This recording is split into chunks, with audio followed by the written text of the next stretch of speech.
and welcome back to another episode of DLC. I'm your host today, Joey Fitz, and today we're going to be talking about a zombie survival horror game called Outbreak Zero.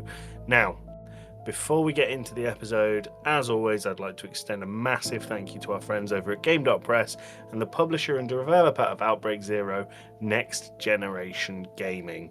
Thank you for your support on the channel, and thank you for the free review copy of the game. So, Outbreak Zero starts in a subway station just as a train is about to leave. Suddenly, you see a kerfuffle going on between a man and a police officer.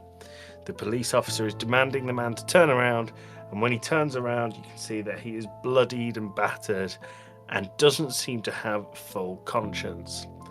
The man bites the police officer, therefore starting the epidemic, and your character, whilst innocently waiting for the train, watches all of this going on. They board the train to escape the now very quickly risen horde of zombies, only for the doors to close and the train to get away just in time. After this, one of the passengers on the train very quickly begins to feel ill, and as a result, turns into a zombie. Your character shepherds all of the healthy passengers into a nearby car and locks the zombies into their own carriage. We then find out, still in the same cutscene, that the driver of the train has died somehow, and the train itself gets derailed, flips over, and explodes. It is here that you start Outbreak Zero and the gameplay begins.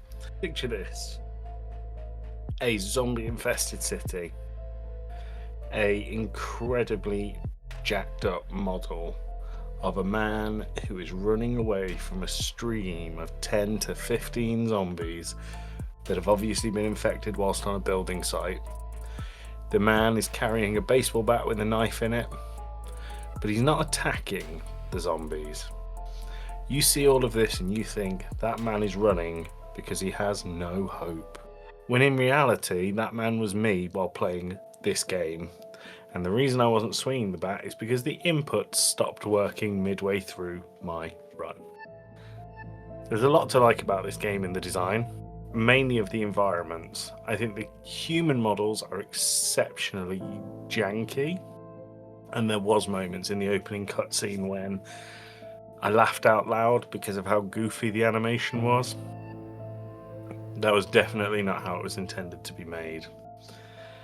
Unfortunately, due to my soft lock within this game, within about half an hour to 40 minutes, I didn't get to play a whole lot of it. I played a lot less of it than I wanted to for the review. But, you know, it is what it is, and I wanted to get something out to you guys and in time for Game Press and the developer. So, here we are. Outbreak Zero clearly takes a lot of inspiration from the Resident Evil series. There are save rooms and item storage boxes. The zombies are introduced to you in quite a close-up fashion, same as Resident Evil 1.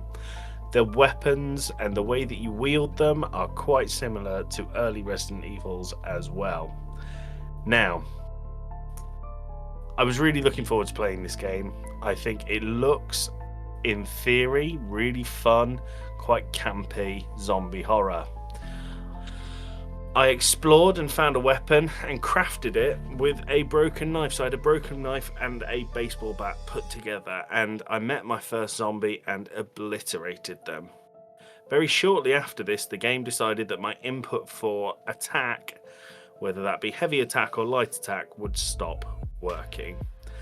So I then travelled through the subway underground and underground caverns of New York, trying to uncover a mystery with a stream of zombies behind me that I was unable to kill.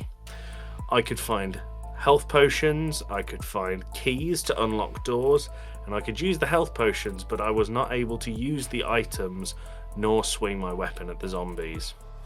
The game looks and sounds good apart from the speech. The speech is quite obviously all text-to-speech, to the point where the subway announcer is the TikTok voice.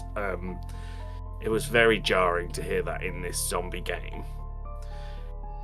So the game looks great, the game sounds great apart from the voices.